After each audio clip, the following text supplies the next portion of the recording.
ఖచ్చితంగా మనం కలిసి ప్రయాణం చేద్దామని చెప్పి ఆయన చెప్పారు. కాబట్టి నేను పార్టీకి రాజీనామా చేశాను కాబట్టి ఇప్పుడు నేను ఫ్రీ బర్డ్ని. సో నా నిర్ణయాలు నేను తీసుకుంటా.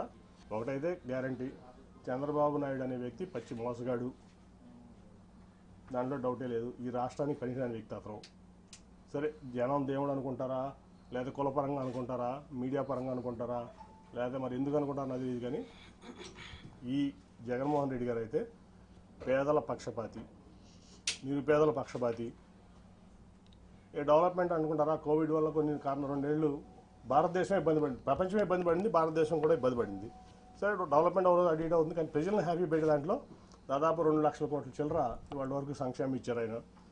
ఇంకా ఇస్తానికి కమిట్మెంట్గా ఉన్నారు. చతుర్థి చాలాసేపు మాట్లాడటం జరిగింది. సో నాకు బాగా నచ్చారు ఆయన.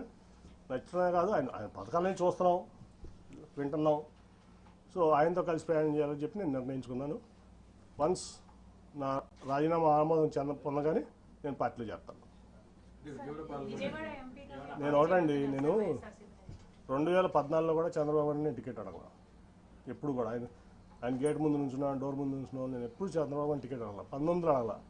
అట్లాగే నేను ఆయన కూడా నేను ఎప్పుడు టికెట్ అడగల. నాకేంటంటే నాకు విజయవాడ అంటే పిచ్చ ప్రేమ. మీ అందరికి కూడా తెలుసు అది ఆ విషయం. విజయవాడ అంటే పడి చచ్చిపోతాను నేను. నాకు కావాల్సిన విజయవాడ డెవలప్మెంట్, విజయవాడ ప్రాంత ప్రజలు మంచి చేయడం. అందుకే టాటాను తెచ్చిన, గట్టిగా ఆయన కాళ్ళు పట్టుకుని నువ్వు వద్దు చంద్రబాబు నాయుడు గారు. ఆఖరికి విమానాశ్రయం కూడా నేనే చేసింది. ఎందుకంటే ఆయన 5,000 ఎకరాల్లో ఇక్కడ కట్టుకుందాం అంటున్నాడు ఈ నాగార్జున యూనివర్సిటీ దగ్గర. సార్ అది అవ్వదు. తర్వాత ముందు మన మినిస్టర్ ఉన్నాడు సివిల్ ఏవియేషన్, సెంటర్ ఒప్పుకుంటుంది జైట్లీ గారు వాళ్ళు. అంటే నాకు సపోర్ట్ ఆ రోజు వెంకయ్యనాయుడు గారు, శ్రీనివాస్ చౌదరి గారు. లేకపోతే ఆ ఎయిర్పోర్ట్ కూడా ఉండేది కాదు. సో ఆయన మా విజయవాడకి నిజం చెప్తున్నా, మీరు ప్రెస్ కాబట్టి మీరు కూడా తీయండి. 2014 నుంచి 19 వరకు విజయవాడకి ఒక 100 కోట్ల రూపాయలు చంద్రబాబు నాయుడు గారు స్టేట్ గవర్నమెంట్ ఇచ్చింది చూపిస్తుంది. నేను తీసుకొచ్చిన సెంట్రల్ గవర్నమెంట్ ఇచ్చాను, ఇంక్లూడింగ్ టాటా ట్రస్ట్ కానీ ఏదన్నా కానీ. అరుణ్ గారికి తెలుసు టాటా ట్రస్ట్ ఎంత చేసాం మేము ప్రాంతంలో, అన్ని విలేజెస్లో. అలాగే ఫ్లైఓవర్స్ కానీ ఏదన్నా కానీ అది నేను కేంద్రం నుంచి తెచ్చింది. ఆయన ఒక ఆయనకి విజయవాడ పట్ల చిత్తశుద్ధి లేదు. ఆయన ఏంటంటే షాజహాన్ తాజ్మహల్ కట్టాడు, నేను అమరావతి కట్టాను. షాజహాన్ తాజ్మహల్ కట్టాడు కదా. ఎవరు కట్టారు తాజ్మహల్ అంటే షాజహాన్. అమరావతి ఎవరు కట్టారంటే చంద్రబాబు నాయుడు కట్టాలనే. ఇది తప్ప విజయవాడ పట్ల ఆయన చిత్తశుద్ధి లేదు నాకు తెలిసి ఎప్పుడు. అది ఒక 100 కోట్లు కూడా 2014 నుంచి 19 వరకు విజయవాడ అభివృద్ధి కోసం చంద్రబాబు నాయుడు ఇచ్చింది లేదు, చేసింది లేదు. నేను మొదటి నుంచి చెప్తున్నా. నేను ఆయన చెప్పేవాడిని, sir Vijayawada is a reality, Vijayawada is a reality. Amaravati is your dream which has to be converted into a reality.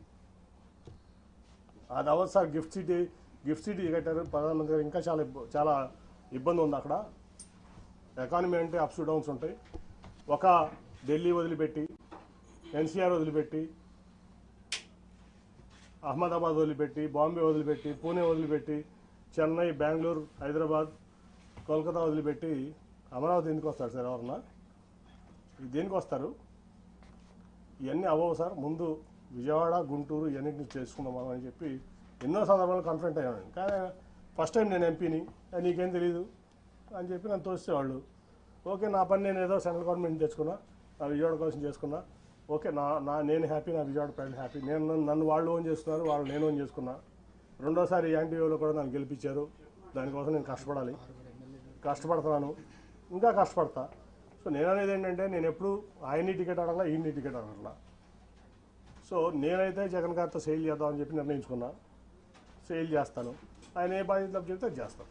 Sir మీతో పాటు టీడీపీలో సిట్టింగ్ ఎంపీలు చాలా మంది పోటీకి దూరంగా ఉన్నారు, ఎందుకంటే మిగతా ఎంపీల గురించి తెలియదు కానీ విజయవాడ పార్లమెంట్లో అయితే టోటల్గా 60% టీడీపీ ఖాళీ చేసేస్తాం, దాంట్లో డౌట్ లేదు.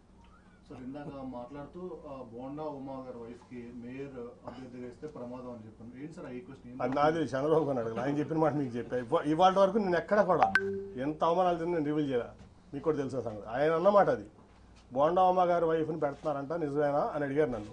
ఇదే క్వశ్చన్. నాకు తెలియదు సార్, నేను అసలు దాంట్లో ఇన్వాల్వ్ అవ్వలేదు అన్న.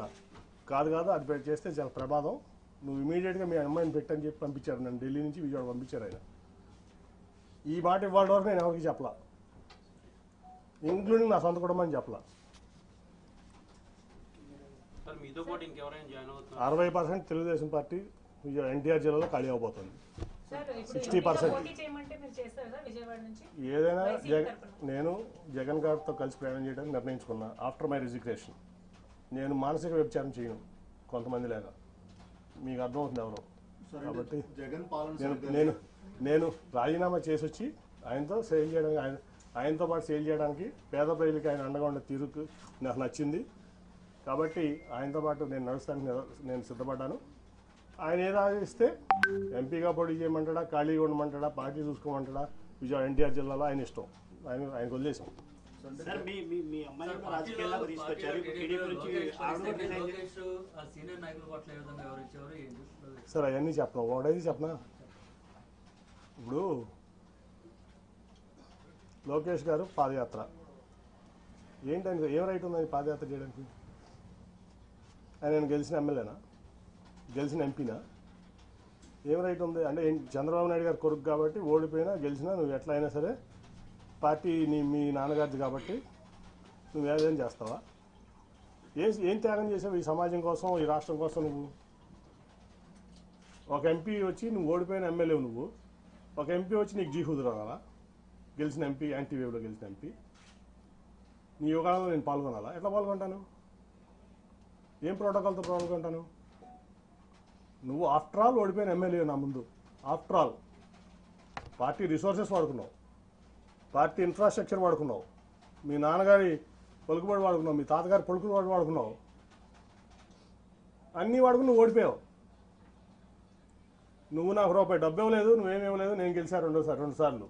నీ పార్టీని భుజాల మీద పెట్టి మోసా కృష్ణా జిల్లాలో 2013 నుంచి 14 ఎలక్షన్ అయ్యే వరకు నా ఆస్తులు అమ్ముకున్నా, వ్యాపారాలు మానుకున్నా. ఏం రైట్ ఉంది నీకు? ఏం త్యాగం చేసావు ఈ పార్టీ కోసం కానీ, సమాజం కోసం కానీ? నువ్వు ఏం రైట్తో యోగాలను చేసావు? ఏం రైట్తో నువ్వు సీనియర్ని శాసిస్తున్నావు? ఏం రైట్ ఉందా నీకు? ఓ 10 సార్లు ఎమ్మెల్యే చేసావా? 10 సార్లు ఎంపీ చేసావా? ఏం ఆస్తి అమ్ముకున్నావు? నేను ఆస్తులు అమ్ముకున్నాను, 2,000 కోట్ల రూపాయల ఆస్తులు. నేను ఈ పార్టీ కోసం అనండి, నా ప్రజా జీవితం కోసం అనండి, నా వ్యాపారం ఆపుకున్నా. నువ్వు హెరిటేజ్ ఆపుకున్నావా? మీ నాన్నగారు వచ్చిన నుంచి ఇప్పుడు వరకు మీ కుటుంబం ఆస్తి అమ్మిందా ఈ పార్టీ కోసం? ఏం త్యాగాలు చేశారని నువ్వు ఇవ్వడం చేస్తావు? మమ్మల్ని ఎట్లా ఉండమంటావు? ఏం రైట్ ఉంది నీకు? 60% తెలుగుదేశం పార్టీ ఎన్టీఆర్ జిల్లాలో ఖాళీ అవబోతుంది. సార్ ఇప్పుడు 60%. పోటీ చేయమంటే మీరు చేస్తారు కదా విజయవాడ నుంచి ఏదైనా వైసీపీ తరపున. నేను జగన్ గారితో కలిసి ప్రయాణం చేయడానికి నిర్ణయించుకున్నా ఆఫ్టర్ మై రిజిగ్నేషన్. నేను మానసిక వ్యభిచారం చేయను కొంతమంది లేక, మీకు అర్థమవుతుంది ఎవరు. సార్, కాబట్టి జగన్ పాలన నేను సరిగ్గా నేను నేను రాజీనామా చేసి వచ్చి ఆయనతో సేల్ చేయడానికి ఆయనతో పాటు సేల్ చేయడానికి పేద ప్రజలకి ఆయన అండగా ఉండే తీరుకు నాకు నచ్చింది. కాబట్టి ఆయనతో పాటు నేను నడుస్తానికి నేను సిద్ధపడ్డాను. ఆయన ఏదో ఆలోచిస్తే ఎంపీగా పోటీ చేయమంటాడా, ఖాళీగా ఉండమంటాడా, పార్టీ చూసుకోమంటాడా,